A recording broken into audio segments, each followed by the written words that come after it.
Olá, bem-vindo ao canal Olhar Livros e HQs. Eu sou Ana, psicóloga. Hoje eu vou apresentar para vocês esse quadrinho. Meus heróis eram todos viciados, do Ed Brubaker e de Sean Phillips, da editora Mino.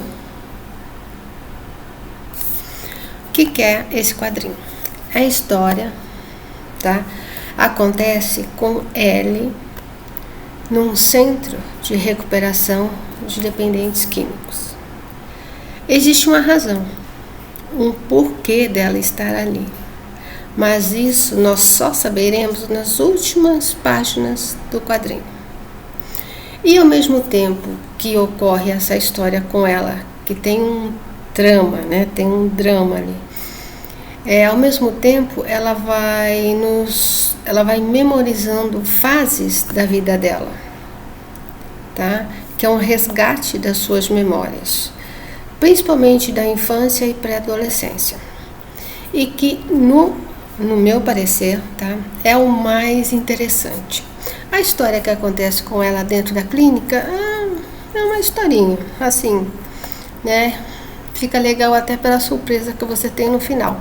Mas o que realmente me chamou a atenção e é fonte, né, ao meu ver, de grandes reflexões, são as memórias dela,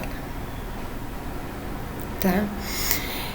E que no fundo, a gente pode pensar se a droga, qualquer que seja a droga, ela vale a pena ou não, tá? Eu não vou emitir qualquer juízo de valor em relação a isso, porque nem é meu papel, tá? Eu apenas ofereço um contexto que se configura numa fonte de reflexão sobre o uso de drogas, ok? Então, assim, eu não vou contar a história, mas eu vou ler todas as passagens de relatos de memórias, né? Até para vocês verem, né, o contexto que eu achei interessante. Ok? E eu só vou ler e no final, tá? Eu vou fazer uma breve contextualização daquilo que significou para mim. Eu vou ler ela como tem um prólogo, tá? Ela tá numa praia. Aparece um senhor, né? Aqui ela tá numa praia. Aparece um senhor e eles começam a conversar. E nessa conversa ela fala assim: você sabe quem foi Vic Chesnutt? Não. Bom, ele era um cantor incrível. E tinha uma música dele que se chamava Steve Smith. É sobre um cara que morre nadando no mar. Daí o morto explica o que aconteceu com ele e diz: eu estava bem mais longe do que você achava. E não acenava, mas me afogava. E aí entram as segundas vozes falando sobre como o coração dele deve ter desistido. E as vozes são tão lindas quando cantam essa parte, mas dá para sentir o pesar por baixo disso tudo. Sei lá, não consigo explicar direito, você teria que ouvir. Mas eu sempre penso nessa música quando venho à praia. Eu não acenava, mas me afogava. Só 5 palavras, mas dizem tanta coisa, sabe? E aí eles finalizam. Eu só queria deixar assim o meu entendimento, né? Para maiores reflexões, no sentido de que ele não acenava, mas ele pedia socorro. Mas ele estava muito longe. E o que as pessoas viam era um aceno e não um socorro. E se você for usar uma metáfora nesse sentido, é quando as pessoas estão num processo de autossofrimento, seja a razão que for, tá? Muitas vezes elas acenam, porque sentem que se estão se afogando naquela dor, naquele sofrimento, naquele desespero, seja lá o que for. Mas ao mesmo tempo, elas estão longe das pessoas. O aceno delas não chega às pessoas. As pessoas não entendem como um pedido de socorro, elas entendem apenas como uma sinalização. Então, o perigo, de nós, diante do sofrimento, nos afastarmos tanto das pessoas, e quando a gente acena pedindo socorro, as pessoas já não estão mais aí, as pessoas já não enxergam mais e a gente desiste, ok? É um breve, que isso acontece muito, infelizmente. E aí começa a história, tá? Ela entrando na clínica, mostra, é uma clínica de reabilitação. E aí tem todo o contexto dela dentro dessa clínica. Eu vou me deter nas memórias dela, tá? Então vamos lá.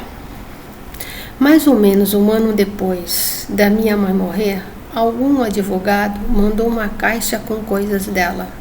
Estavam esvaziando o depósito da minha mãe e eu era a última parenta viva. Então os itens pessoais foram enviados para mim. A maioria eram álbuns de fotos e alguns livros, um cobertor velho de quando eu era bebê. Mas no fundo da caixa tinha uma outra caixa de sapatos. Dentro da caixa estavam todas as cartas que meu pai tinha mandado para minha mãe quando ela estava grávida de mim. E uma fita cassete que ela tinha gravado. Para quem não sabe, isso aqui é uma fita cassete. Tá? Tempo da vovozinha. Um mixtape, um tipo de playlist que era analógica. Era assim que as pessoas demonstravam seu amor antigamente, com uma seleção perfeita de músicas e uma capa escrita à mão. Escutei aquela fita tantas vezes até que ficou gasta e acabou mastigada pelo Walkman velho que comprei no mercado de pulgas. A primeira música do lado 1 era a versão de Billie Holiday para Don't That Dream, em que ela pega um sucesso pop e transforma em algo assombroso e cavernoso. Depois tinha uma chamada Hickory Wind, de Graham Parsons e Emily Wallace, que tinha a harmonia mais linda que eu já tinha ouvido. E então, Batman the Bars, de Elliott Smith. Pessoal, todos esses nomes que ela vai colocar aqui, quem se interessar em comprar o quadrinho, você entra na internet e são todos, a maioria, cantores pop americanos, tá? Todos eles estão na Wikipedia. 10 músicas de cada lado, cada um sendo uma mensagem codificada da minha mãe. Imaginei meu pai em sua cela na prisão, tocando aquela fita e imaginando um futuro com sua família.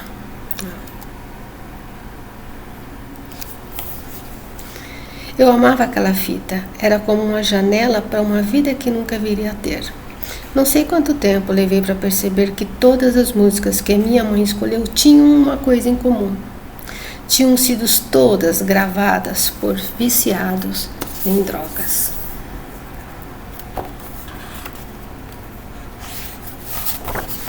Outra memória dela. Acho que Billie Holiday foi onde tudo começou. Jack, o homem que me criou depois da morte da minha mãe, tinha uma enorme coleção de discos e achei algumas delas nas prateleiras. Me lembro vivadamente da primeira vez que coloquei seu disco gravado no Cornell Hall. As notas de abertura trouxeram uma lembrança de volta, uma imagem de minha mãe sentada em uma janela, olhando para a chuva e escutando exatamente esse mesmo disco. Foi logo depois de nos mudarmos de uma casa da minha avó, então devia ter tido uns 4 anos. Comecei a recordar da nossa vida naquele ano e quase podia sentir o cheiro dos cigarros, do café e dos porões de igreja úmidos outra vez. Foi naquele ano que descobri o que era um viciado, o ano dos encontros. O texto do encarte do disco da Billie Holiday tinha uma parte biográfica, relembrando a triste história de sua morte. Presa em uma cama de hospital por posse de narcóticos, ela morreu algemada sob custódia da polícia, depois de forçarem os médicos a pararem de dar metadona para ela. Ela era viciada em heroína desde alguns anos, após gravar Strong Fruit, a canção que a colocou na mira dos federais. Ela disse que quando cantava essa canção sobre o linchamento no sul, se lembrava de seu pai, que havia morrido quando um hospital apenas para brancos lhe recusou o tratamento. Imaginei Billie Holiday deitada em um sofá com 5 ao redor do braço, os seus olhos vidrados encarando algum horizonte perdido, assombrada pela morte do pai e por tantas outras coisas. E pensei em minha mãe de novo, e me perguntei o que será que assombrava ela.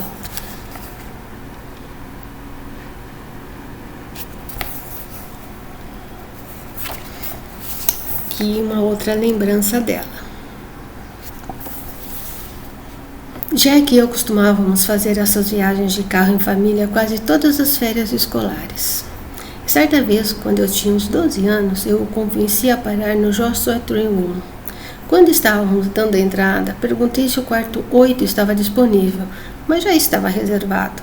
Nos puseram no quarto 4 em vez disso. Acho que eu devo ter parecido bem desapontada, porque mais tarde, naquela noite, Jack perguntou o que tinha tanto de especial naquele quarto. Ele sempre estava prestando muita atenção do que eu imaginava. Então, contei para ele sobre como o Graham Parsons tinha morrido no quarto 8. Contei a história com todos os detalhes, desde seus primeiros dias no Byrds e no Flying Burrito Brothers, até seus duetos com Amy Lowe.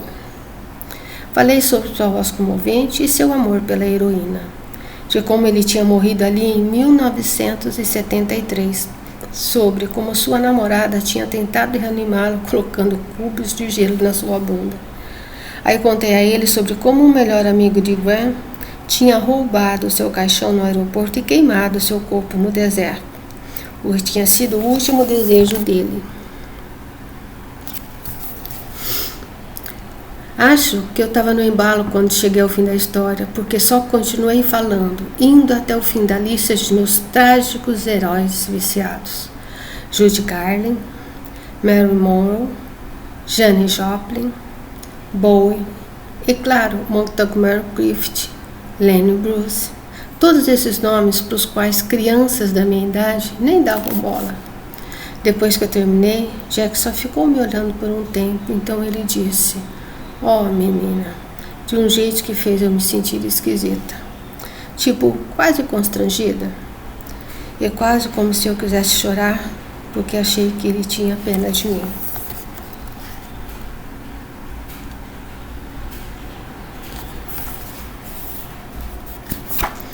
Outra memória dela. Tem uma lembrança com uma outra lembrança dentro dela, como uma bolha dentro de uma bolha, separada, mas sempre conectada. Eu tenho 7 anos e mamãe está na frente da sala de suas reuniões. Está contando uma história sobre a última vez que chapou, sobre como estava numa festa com uma velha amiga e como simplesmente vacilou depois de anos limpa. E ela disse que foi tudo um idiota, porque sua filha e eu estava com ela, e se as coisas tivessem saído errado, ela poderia ter perdido a minha guarda. Ou pior, talvez, pudesse ter matado as duas tentando dirigir até em casa. Ela disse que pensa sobre aquela noite o tempo todo, agora, sempre que me vê. Eu estou no meio do grupo, olhando para ela, vendo como sua expressão é triste ao contar, mas me lembro daquela mesma noite.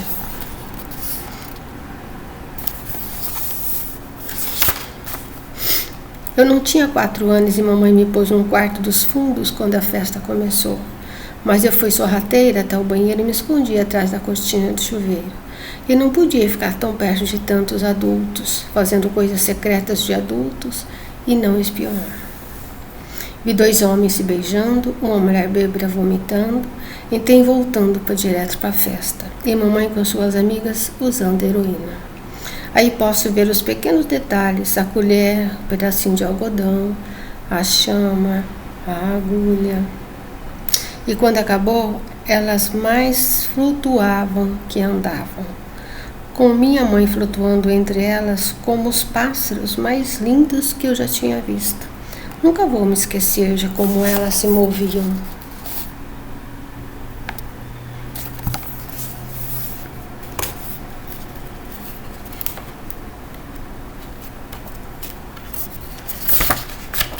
Aqui mais uma. Nas reuniões da mamãe, vários dos que contavam histórias te lembravam que não se pode confiar num viciado. Eles dizem isso, depois riem de coisas terríveis que fizeram antes de ficarem sóbrios. Nunca confie num viciado, eles diziam, porque sempre tem o seu próprio objetivo, ficar chapado. E acho que é verdade, no caso de dependentes querendo o bagulho. Mas dê um pouco de droga para eles e há poucas coisas mais honestas que um viciado. Dá para ouvir nas vozes deles, seja sua mãe dizendo que te ama muitas vezes, ou Nick Cave cantando sobre seus próprios anseios distantes. Está sempre bem ali, todas essas palavras, sob seus sussurros.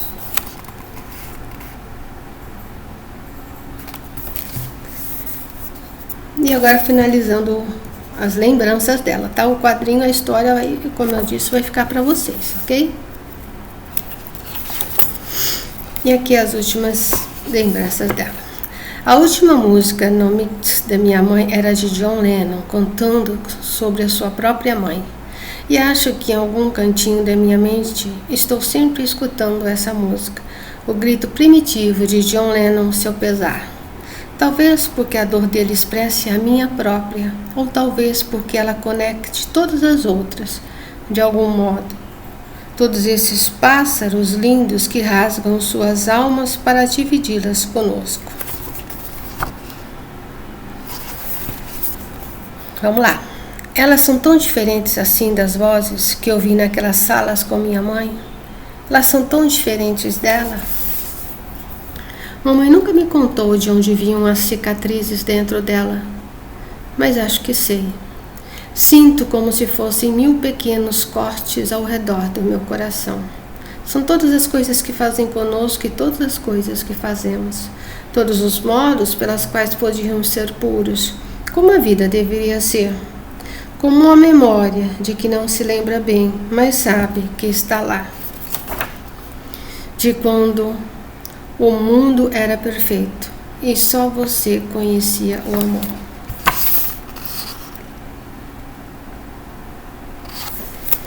Bom, o que eu entendo assim dessas memórias dela, né?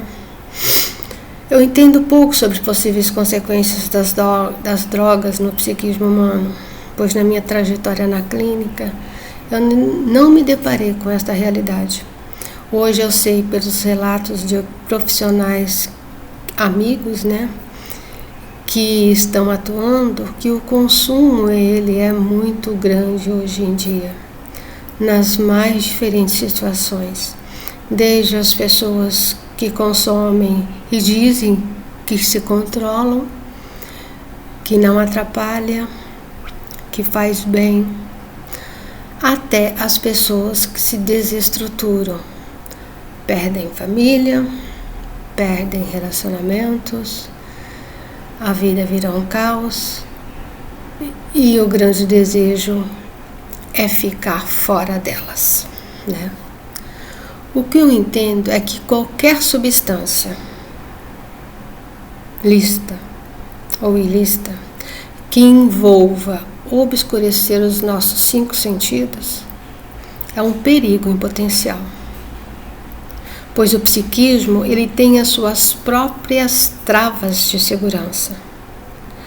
Quanto ao conteúdo inconsciente, aquele que sobe e a gente não tem controle, ou seja, pensamentos e emoções das quais nós não temos a capacidade de lidar conscientemente e lucidamente. O psiquismo ele tem o seu próprio equilíbrio e ele tem as suas travas, porque senão a gente enlouqueceria. Ele tem filtros para o psiquismo se manter num nível de estabilidade que a gente não enlouqueça. As drogas, elas são inibidoras dessas travas do psiquismo. Muitas vezes elas criam brechas, fissuras nesta couraça de proteção. E por mais fantástica que ela possa parecer nos primeiros tempos, ela sempre pede o seu preço. É uma realidade que todos esses artistas fenomenais que ela citou assim, e tantas centenas de outros, tá?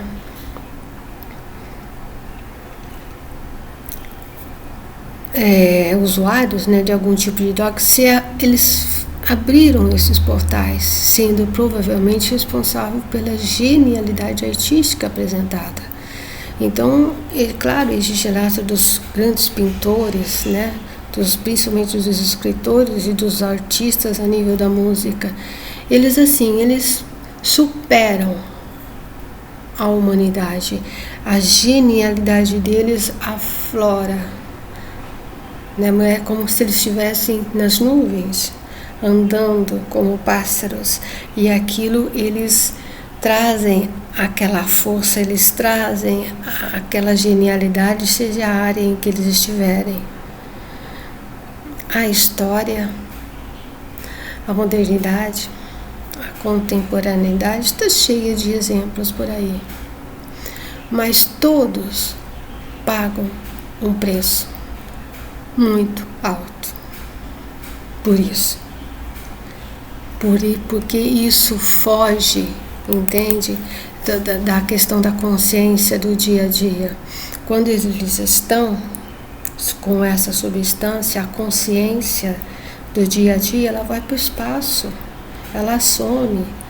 Entre aspas, numa metáfora, eles sobem de nível, eles realmente flutuam e vagam e veem e sentem e cheiram tudo que aquele filtro que a gente tem no dia a dia deixa fechado, porque a gente não tem capacidade para lidar com aquilo, a gente não tem capacidade, estando naquele estado, de lidar com a nossa vida no dia a dia, das coisas reais. Esse é o grande perigo de toda a droga, você ser fascinado, porque a partir do momento que pela primeira vez você tem aquelas ideias, você consegue aquela pintura, aquela escultura, você consegue dar aquele salto, você quer aquilo é fascinante, aquilo extrapola o ser do dia a dia, aquilo nos fascina. É uma droga mesmo, é a droga que nos ludibriia, que nos leva ao sexto, ao sétimo, ao oitavo sentido. E a gente nunca sabe qual que é a nossa predisposição à dose. Por isso é tão perigoso. Por isso que muitas pessoas numa primeira dose baleiam, caem, dormem, ficam agressivos, e outras pessoas numa primeira dose tomam uma, tomam duas, tomam três. Nunca se sabe qual que é a permeabilidade, qual que é a sustentação, ou a fragilidade, ou a fortidão dessas travas. Por isso ela é tão perigosa. E a partir do momento que você se envolve, seja que droga for, e você gostar, porque se fizer mal, já é uma predisposição para você não voltar, né? Mas se ela faz bem, é uma porta que se abre para você voltar, porque você quer aquilo de novo, porque aquela sensação você não vai ter aqui no dia a dia. Não tem parâmetros. Quando a gente alcança o limiar da consciência, não tem parâmetros. É até injusto isso, porque a gente não vai encontrar aqui fora, não naquela intensidade, não naquela velocidade, não naquela lucidez, entre aspas. Por isso que a grande maioria sucumbe, porque vicia.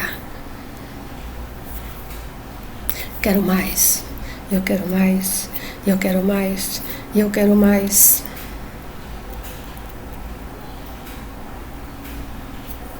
Esse é o grande perigo.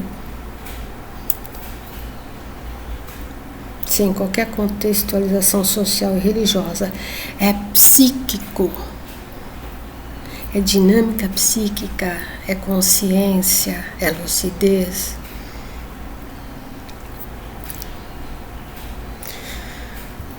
Você poderia perguntar a todos esses gênios que nós já tivemos em todas as áreas das artes, se valeu a pena.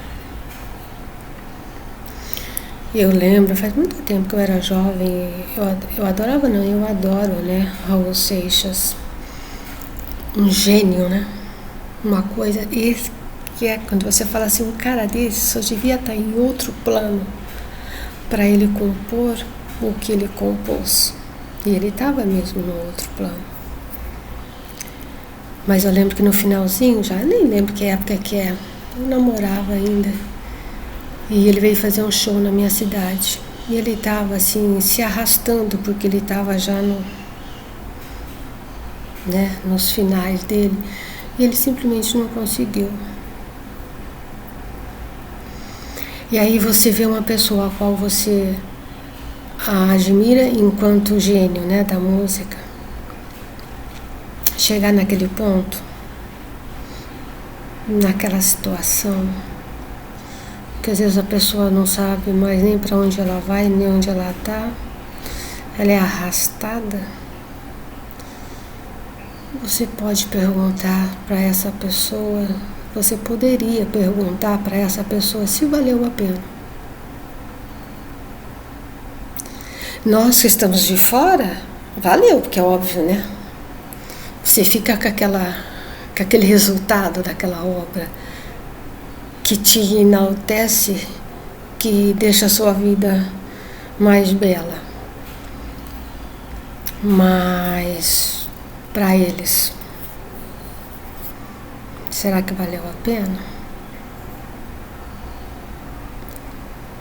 Então fica essa grande questão. Tá? O quadrinho, ele é super interessante, né, nessas, porque se fala muito disso, né? Muitas pessoas endeusam a droga, e ela tem mesmo o seu poder de endeusamento, porque ela transforma o ser humano em gênios. Claro que não todos, né, pessoal? Aqueles que têm potencial também, né? Muitos sucumbem. Mas os que já têm aquele potencial, esses têm uma certa potencialidade para se tornarem gênios. No humano, ela é um grande perigo para a consciência humana, lúcida. Ela é um perigo eminente. E aí, é mais um momento aí de reflexão de como que vocês encaram essa realidade, se existe alguma questão, que tipo de questão que existe na vida de vocês, perto, longe, se já existiu. É super interessante. Ok? Então, espero que compartilhem, se inscrevam, deixem um like. A gente se vê no próximo olhar.